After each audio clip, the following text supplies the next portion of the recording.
விஜய் தம்பி, நீங்க பணம் கொடுக்கறது முக்கியம் இல்லை. நீங்க நாட்டுக்காக எங்களுக்கு தமிழ்நாட்டை மீண்டு கொடுங்க. 40 பேர் உயிர் இழந்திருக்கோம்.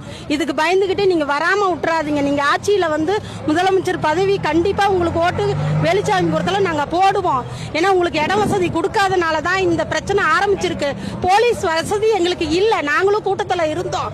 கை குழந்தைங்களாம் மயக்கம் போட்டு விழுந்தது. எப்படி இறந்ததுன்னு இன்னும் தெரியல. அதை நோண்டி எப்படியாச்சும் பெரியவங்களா பார்த்து இது எப்படி நடந்ததுன்ட்டு நீங்க எங்களுக்கு உதவி செய்யுங்க. மக்கள் ரொம்ப கஷ்டப்படுறோம். பணம் கொடுத்தா உயிர் வராது.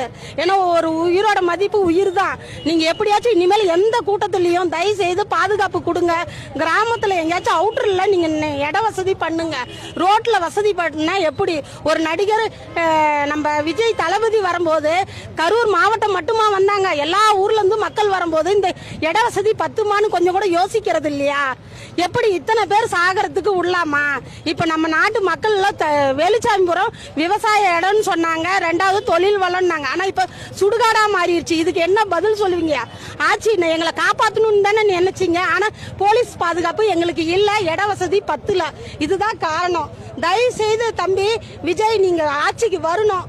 நாங்க உங்க வேலுச்சாமிபுரத்துல உள்ள தமிழ்நாடு ஃபுல்லா உங்களுக்கு தான் ஓட்டு.